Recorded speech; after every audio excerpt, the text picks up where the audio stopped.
Hey, what's going on, guys? I'm Nightrose-sama here. Today we are back for something very special. It's something that I've been wanting to do for a very long time on this channel. But to be very frank, I was either playtesting and I was also waiting for the English translation. And you may be wondering, why do I have to wait for an English translation if it's a new boss? Wouldn't Bushiroad want to promote it?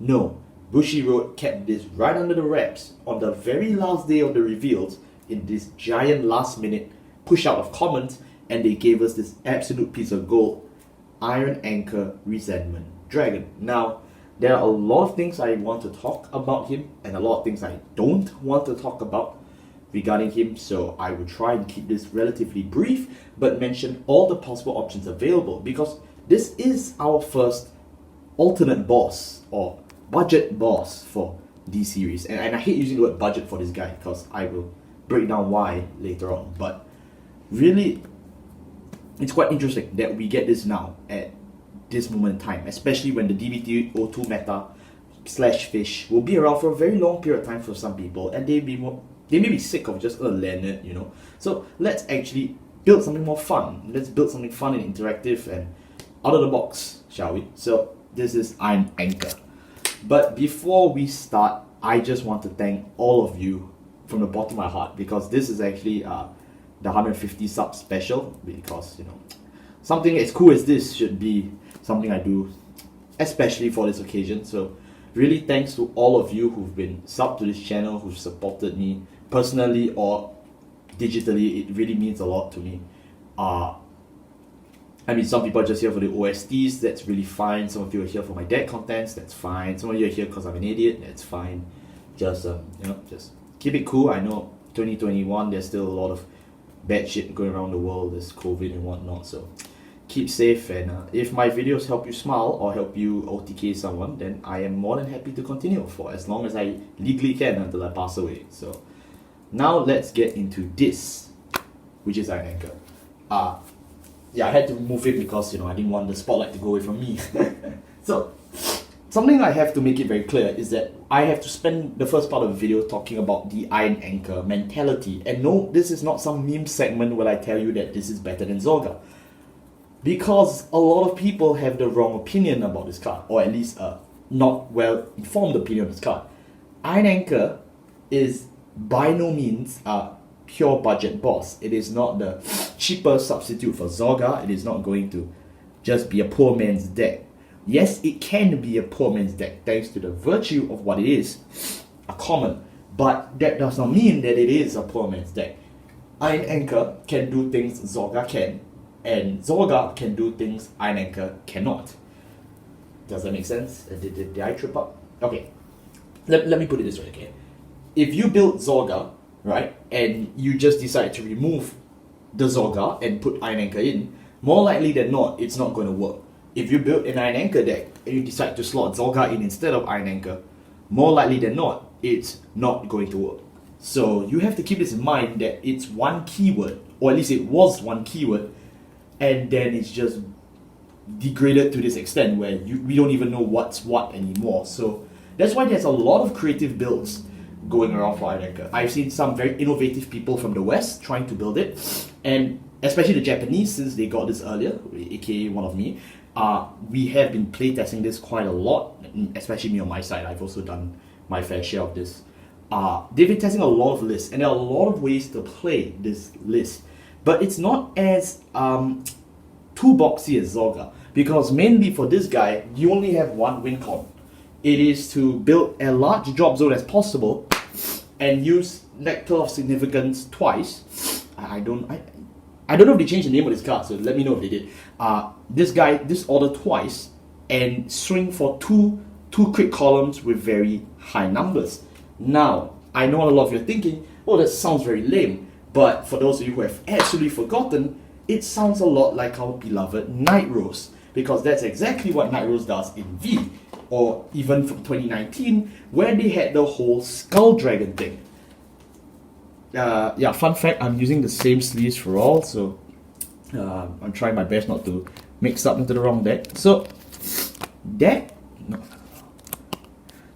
is pretty much how it works. You basically want to build boards, you want to build a drop, and you want to swing for high crit and number counts. Yes, Nightrose had the ability to multi-attack with them more than just 3 attacks, but Iron Anchor doesn't have that privilege. But that doesn't mean it's powerless. This deck, as well as every other Iron Anchor deck out there in existence, practically works the same way. And more likely than not, if you have seen any other media regarding Iron Anchor, then you probably know this already. You probably already know that this is the win con for this deck. So I just want to make it painfully clear that this is what we're trying to do and show you the options, because there are plenty of ways to actually do it. Stoicheia has 2 sets now and an entire SD, so we can have some options to play around and some interesting interactions we can see. So let's actually try to build our deck. And the thing is that with Iron Anchor, there's more than one way to build, as I've just said. So if you don't agree with the way this deck's built, if you prefer a better option, go ahead. No one's going to stop you, really. And one more thing is that I do not want anything in the comments below about people harassing other people who are interested in Iron Anchor by just calling him, oh, you're a poor kid, you're just a budget trash, play Zorga, the superior build. No. I really don't want to see that. Let's be relatively more matured about it. It's a children's card game. We don't have to resort to such things. I've seen it plenty on the Discord, the wikis, the Reddits, and just literally most other pages, and I am quite sick of it, to be honest. So please, let's not resort to such cheap tricks, okay? So that's pretty much it. Alright, so let's start with the right deck. Now, this guy doesn't have his own right deck. He came as an individual boss, so we are stealing Zolga's right deck, because why not, right? So starter is your starter. This is the SD starter. Pretty cute cat. If you like little ghost thing, you can. Personally, I'm waiting for Flagberg starter, but that's just between us. Grade 1 is Rancor Chain. Rancor Chain is a hard carrier of his deck, as well as the grade 2. His skill is Soul Blast 1 on the Vanguard Circle. When you need Soul Blast, you're only going to Soul Blast the starter, okay? So, yeah. You draw 2 cards. Yep, you draw 2 cards. Then you have a choice. You either A, discard 1 order from your hand, or B, discard 2 cards that are not orders from your hand. So what does this basically mean? First of all, you get to draw 2, so that's a +2 to your hand. But then you can't just +2 for free, because that's too strong, alright? So they kind of give you this back. You either 1, discard 1 order, so in the end, you +1. Whatever that 1 was, it's a different story. Or 2, you have to discard 2 cards. So in the end, you net -0, you just milk 2 cards per se. More likely than not, you kind of have to, by obligation, try your best to pick the order option, so you still plus. And don't worry about losing the order, because as we will see in the grade 2, you will get it back. So yeah, that's pretty much the skill. It's not that straightforward for some people, because some people are like, oh, maybe I should discard 2 cards instead of a drop for an Iron Anchor. Yeah, but as you see the rest of this deck, as well as the other options, you honestly don't need to. The second skill is very simple. If you play it order this turn, this unit gains 2k. It's a 10k card. It's really not bad in my opinion. It's a good attacker, it's a good booster. Yeah, we have some better options, but if you're on a budget, because yes, there are budget players for this thing out there, and that's totally fine, yeah, you can play this. It's not bad at all. I even tested it, so I can tell you it's not bad. But here's someone that, whether you're budget or not, you may or would want to play this guy. It's Black Tears Heart's Dragon. It's the grade 2 of Zorga's right line that we're using here. When placed, choose 1 order from your drop zone and put it in your hand. So the order that you discard from Rancor Chain, you can toolbox it. Or if you just discarded any other order, if let's say you discarded this and this, you can now just pick one and take it back. Pretty good. It's really good. Its second skill is, if you play an order this turn, this unit gains 5,000 power. So it's a 15k grade 2, magic numbers. There's really nothing to complain about it. It's just a 15k body. It's pretty good. So yeah. Our grade 3 is obviously Iron Anchor Resentment Dragon, the big boy himself, who does not have a holo, so it's pretty disappointing. His skill is, if you play an order, right, you choose an order of the same name from your graveyard, and Alchemagic. Alchemagic is when you combine the costs and the effects into one fat spell. this is just something I have to put out there. Zorga's Alchemagic is 2 orders of different names, so you basically like 2-box the orders together. But for Iron Anchor, you're just doubling down on the same thing. It's always 1, and you must pair it with the same 1. So this is one reason why I say Iron Anchor is not the same as Zorga, because it really isn't. The keyword is a deceptive trick to those who don't read their cards that it's not the same thing. That's the only skill it has, which is sad, but it is a common, so you do get what you pay for. Zorga has the other skill where you CV1 and you just superior summon 1 card from your graveyard. That's cool and all, but Iron Anchor doesn't have that. So there are a lot of voids that has, like I was trying to mention for the win con. First of all, you need the win con, and secondly, you need stuff like a board. So now we can thoroughly get into how to actually do this. How do we get a board? How do we set up the win con? The win con is set up by milling, so let's get into it. Moving on to the grade 2s, because Iron Anchor is our only grade 3 in this deck. We have some grade 3 orders, but I'll get into that in a bit in terms of the options. Our grade 2s, we play for Hendrina.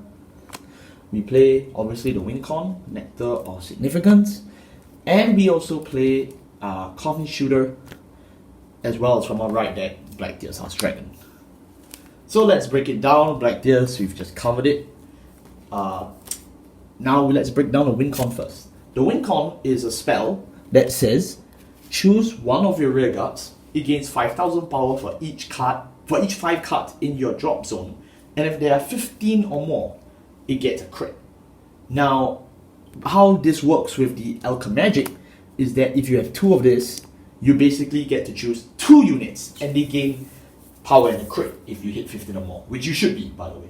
So you can see that we're trying to build a drop as fast as possible. Ideally, you should be able to use this by turn 4.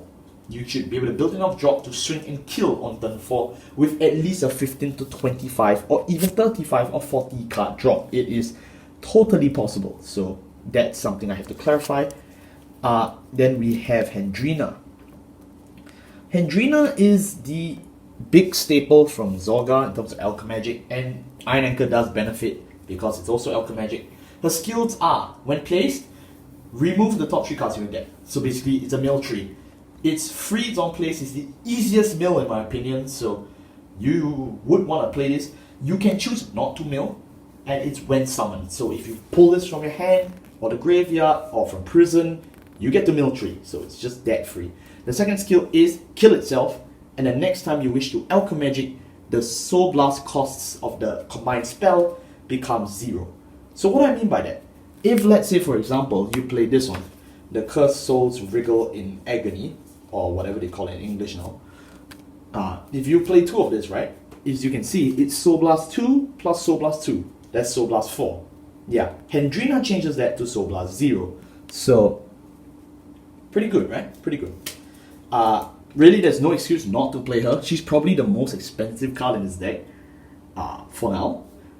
And whether you're budget or not, I strongly recommend you to pick up Hendrina because she really helps any build of Iron Anchor. So, please do.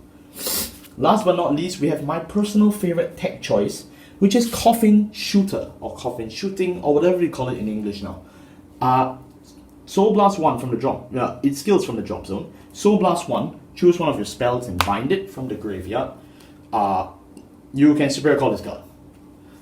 It is an on-demand call from the drop zone that's not tied to an order, that's not tied to a Vanguard skill or a Rearguard skill. It is its own skill from the drop zone to bring itself back. For those of you who know OG Grand Blue, stuff like Captain Nightmist should be ringing heavy bells in your head because this is literally what it is. Now, why does this matter to play? Like I said before, Iron Anchor has no way of building a board besides the orders, and the orders always has to be 2 of the same, so you don't get a choice to mix and match anymore. Therefore, it stands to reason that you want a consistent way to build a board, and really, it helps having a consistent 10k body on the board, which is why we have Coffin Shooter. It's a grade 2 10k, there's really no drawbacks to having something this free with you, even if you play it at a 1 or 2. I play it at a 3 because I do want that body more often than not. And the thing is, I don't want to play it 4 because besides being a 10k body, it does literally nothing else. It just resuscitates itself and it's a vanilla. The Soul Blast cost may be said to be expensive, but as you just remembered, I talked about Hendrina, which really covers the Soul Blast cost for me. So you really don't have to worry about Soul. You can use your Soul for this. And when you use this in conjunction with stuff like your Wincon, you can use your Wincon spell together, right? And you don't have to worry about a board because your board is now self-sustaining. It brings itself back. At the cost of binding an order, so be careful what you choose to bind, because if you bind the order that you wish to Alchemagic with later, there is no way you can Alchemagic anymore. So I would say this is one of the more higher level cards to be playing, especially with Iron Anchor, because it's not like Zorga, we can just toolbox here, toolbox there. No, you have to be a bit more sensitive, but the sensitivity will pay off, because if you use this correctly, there is really no way you would lose per se, because 3 bodies plus the 20k and a crit twice is basically really hard to gun. And now moving on to our great ones, we have Rancor Chain from the right deck. We play, it's quite a lot, so bear with me. We play 4 copies of Lady Demolish. We play 4 copies of Rogue Headhunter. We play 4 copies of the Start deck PG, not the stronger one. We play 4 copies of Spiritual Body Condensation, or Pepsi Man, as well as 3 copies of Overcoming My Untimely Death. So let's break it down real quick. Rancor Chain is from the right deck. We've talked about them before. Let's see. The PGs. Why are we playing this PG? Is because of a very easy reason. First of all, you barely will have 1 or less cards in hand because you will have orders. The orders cannot be got rid of unless you actually use it. So you will have a hand and barely this works. Secondly, the stronger PGs always have less power. This is actually a 7k body, so if you do need to resurrect it, the 7k is a lot better than the 6k in terms of magic numbers as well as boosting, so really it's good. This is also budget friendly, so if you can't afford a stronger PG, you can just use this one out of the box. So that's just what I think. Then we also play 4 copies of Spiritual Body Condensation, one of the best orders in my opinion for Zorga, as well as Iron Anchor. It's very simplistic. You Soul Blast 1, choose 1 card from your drop zone that is the same grade or less as your Vanguard. Yeah. Sorry. Yeah, same grade or less as your Vanguard. Yeah, I think it's same grade or less, or it's 1 grade less. I'm not sure. Put it on the comments below because I don't exactly remember. You should better call it, and it gets 5k. So it just cheap, easy, superior calling. It gets 5k, so it helps with magic numbers. Another thing you should also note is the fact that if you combine this together, it's Soul Blast 1 plus Soul Blast 1, it becomes Soul Blast 2. So it's still affordable even if you don't have stuff like Hendrina, as I just said. But ideally, you do have Hendrina, so use it. It's a good spell, so yeah. 4 off because it's good. We also have 4 copies of Rogue Headhunter. Rogue Headhunter is something that a lot of people may not be expecting this deck because it's relatively more expensive, but if you ask me, it is a worthy investment. But if you cannot afford Rogue Headhunter, just play Rancor Chain. It is practically the same thing. Or not, it's just better. The real reason why it's here is this first skill. If you play an order this turn, it gains 5,000 power. So it's a 13k attacker, it's a 13k booster. It's just way better, 5k is better than 2k, so that's why we play him. The second skill is, when placed, the next time you like to Alchemagic, the counterblast cost is reduced by 1. But none of our Alchemagic spells that we want to combine will use counterblast, and even the spell that does have counterblast, we don't want to use it for Alchemagic. So generally the second skill is completely useless to us, but just for the fact that it's a 13k body, it's in this list. Speaking of cards that counterblast, we have this, Overcoming My Natural Death, at 3 copies. Its skill is Counterblast 1, bind this order, choose 2 orders from your drop zone and add them to your hand. with the massive amount of milling you will see in this list, there are chances where you just mill and get rid of all 4 copies of either your win con spell or your other spell that means a lot to you, like Spiritual Body Condensation. So how can you get this back? To prevent this, you would play Overcoming My Natural Death, because it's just a great way to just recycle back those orders at a relatively cheap cost without harming you, and it's a spell, so you can use to bind this with stuff like Coffin Shooter if you don't intend to actually use this spell itself. This is definitely the more controversial pick, because a lot of people will be wondering, but dude, you can't use more than 1 order per turn, right? So if you're spending a turn using Nectar of Significance, or if you spend a turn using, Spiritual Body Condensation, where does this thing fit? It doesn't work. Why not just play another resummoning spell like Regurgitation from Hell? The thing is that you generally use this on your early turns. By that I mean stuff like turn 1 and turn 2, where you definitely won't be Alchemagicking or using SBC or Nectar. This is generally early game spell. So if let's say you mill a large number of orders, you can start to do a bit of correction and just take some of them back. It's really a last resort thing. You don't really use this often. It's just to really boost the consistency of this deck. I understand some people will just not like this card, and it's understandable, but for me the consistency is just so valuable because the win con is that good that I would choose to make sure I have my win con available at any cost, especially when there is no other win con in this deck. Last but not least, our main central miller is Lady Demolish. At the end of the battle that this unit boosts and it hits an opponent's vanguard, you may mill the top 5 cards of your deck. Does this sound familiar to you? I really hope it does, because it's Skeleton Navigator.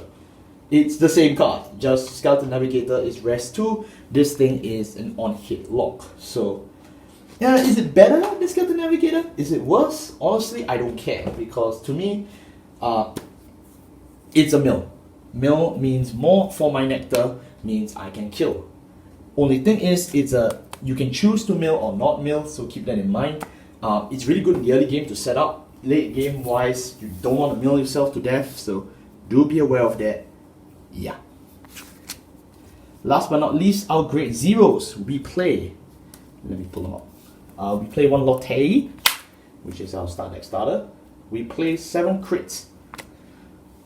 We play 4 front, 4 heals, and 1 OT. So let's get this broken down real quick. Starter. We play 4 heals because we do want to live. We play the Obaria OT, which is this one, because it's just way better offensively than the Stoicheia OT. It helps budget players as well, but really honestly, it's just so much better offensively. There's not much reason to pick the other one, so you do want to push for numbers. And with the crit, with the OTs, it becomes 2 PG or die. I think that's pretty good. You may be wondering, but even if you have 4 crits a turn, it won't matter if they have the ability to take the damage, which is absolutely true, which is why we play 7 crits. So we can really push damage and close the game. We play for the shield fronts because fronts do help with the crits. The same reason you play Obaria to push for numbers. This card's also good. Secondly, you really want the shield because you do play a fair number of non-shielded cards. So you do and you will appreciate this card because it's just extra shield that can help bump up the numbers and help you survive longer. And that would have wrapped up Iron Anchor if not for the fact that we have other options to talk about. So I'll just leave this guy here. There are some options that are just not seen in this deck, so I will want to mention them for a bit. If you're not interested, you can skip to the end. There's a timestamp as usual. Let's go. Why do we not play multiple copies of Iron Anchor? We do not play multiple copies of Iron Anchor because the persona right, honestly, is not that beneficial. You're cloaking your deck with extra copies of a card that doesn't really help much until you actually get turn 4. Secondly, it's not an order, so it's really quite useless. You have a lot of non-shield cards. You really want to live. If you are taking this deck seriously in the meta with haha Leonard, haha Alden, yes, you do want to live. So help yourself live more, play more shields. You'll thank me. That's why we don't play this. The second one is this guy, Regurgitation from Hell. Regurgitation from Hell skill is very simple. CB1 as B1. You choose one of your opponent's rear guards or one of yours and retire it. Choose 2 cards from the same grade from your drop zone and superior call them. If you're Alchemagicking, it's 2. If you're not, it's just 1. This card is actually something I was very keen on. I really like this card in playtesting, but it really presented a big problem to my deck building, which is that it forces me to play a card from every grade, which I just mentioned. We don't play Iron Anchor, so why we don't have any other grade 3 units in this deck, so really there was just no reason to play it. Especially against the best in matchup, it's just instant lose if you have this thing in your deck, clogging it up. So I wanted something a bit more flexible. Yes, this card is not bad. It is really very good in my opinion. So if you do like it, play it. And it's a relatively affordable double rare, so why not? Next up, why are we not playing this guy, which is Blacktear's Husk Dragon in the main deck. Blacktear's Husk Dragon is a 15k beater. It's good, but not good enough to warrant flitting it in the deck. It's just a 15k beater. It doesn't really help the win con. Yeah. And then we move on to the next option that we don't play, Fleet Eater, which is something that will shock everyone who's been watching this, because, oh, if you have Fleet Eater and you combine Nectar of Significance, isn't it very hard to guard? Yes, it is very hard to guard. But now the question is this: can you guarantee that you'll be able to pull it off? It is very meme and very affordable because Fleet Eater is just a rare, but it's not practical. You really do not get to see Fleet Eater that often, and Fleet Eater also costs a Soul Blast. It's just competing in all the wrong spaces. It doesn't really help. If you had something like Zorga, where you can 2-box your Superior Calling as well as your whatnots, really this is just it's good for stuff like Zorga, but for us where we really already have a win con, you don't need to push harder to win, you need to survive to get to the win. So that's why we don't play this guy. We, for the same reason, also do not play stuff like Beauty Pulling the Sleeve, as well as stuff like this one, the Love Banshee thing, because they just play around with all the funny order binding stuff, which we do have thanks to stuff like Coffin Shooter, as well as stuff like Overcoming My Natural Death. So they are options, but honestly they don't contribute to the end game of winning. They are all relatively meager effects to that accord. This is locked behind an on hit, so really you don't really want to play it that often. It's bind itself to add 1 order from your drop zone, like seriously, not really helpful. This is just something that chooses all of your bind zone cards and moves them to the drop zone. It gets 5k for each. Great, but we never had a problem with magic numbers. We have a problem with maintaining board and whatnot, so it just doesn't deserve the slot. Last but very not least, the number 1 prime contender for not being here is going to be the Cursed Souls Wriggles in Agony, which is something that I see a lot of people playing, and it was in easily my first 20 drafts of this deck had this auto included, because I was like, yeah, this is very good, I would definitely play it. It's not. Let me just describe its skill to you, the intricacies behind this card, and why I've chosen not to play. Its skill is Soul Blast 2 to activate. You mill 4 cards from the top of your deck, choose 1 card from among them, and superior call it. The cards called by this order's effect gain 5,000 power. If you have Alchemagic Dispel, you basically choose 2 instead of 1. So with this combined with Iron Anchor, the new skill reads like this: Soul Blast 4, mill 8 cards from the top of your deck, choose 2 from among them among each interval of 4, superior call them, and each of them gain 10,000 power. Huge milling, huge plussing, huge power beating. What a great turn 3 play. So why are we not playing this? It's for a very simple reason. How often can you afford Soul Blast 4? Legally, it's impossible. And that's why you may be saying, oh, then just have Hendrina. Discount the cost to 0, you can walk away. No, because then you require 3 key pieces instead of 2, which is now you need this in hand, you need this in drop, and you need this on the board. Which, more likely than not, it's so hard to set up. It's almost impossible to see it tangibly work. It's just too much inconsistency in a deck that already presses to be as consistent as possible. It's just really out of the question.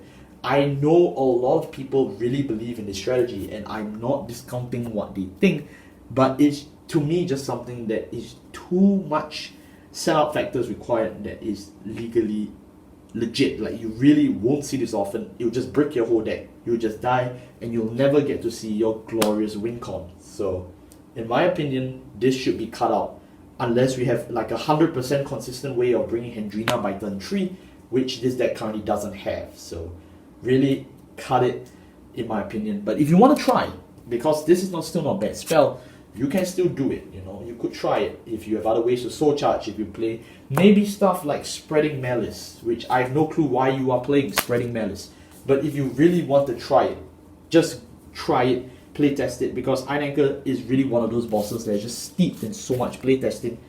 You really just want to try it for yourself. And yeah, I can't believe we've done it. That wraps up Iron Anchor Resentment Dragon. Like I said before, really there is no one way to build it. This is just my way of building it. If you don't like it, build it yourself. I just tried to make this as comprehensive as I can, because I know a lot of people out there are actually interested in this boss, and there's just not enough coverage on him, which is why I really wanted to cover him as well. I was really excited when I saw him. I built it on day 1 and just bought a lot of spares to just try. It's just really that fun to me. I really enjoyed the deck, and I hope you guys do. Thank you all so much for watching. Do share this video, especially to people who kind of like this boss, because it would mean a lot to me if this video got popular, because, you know, hey, Iron Anchor is a cool boss and he should get some rep as the first alternate boss of Overdress in D standard. You know, let's see how far he can go. Thank you all so much for watching. I'll see you all next time. Goodbye.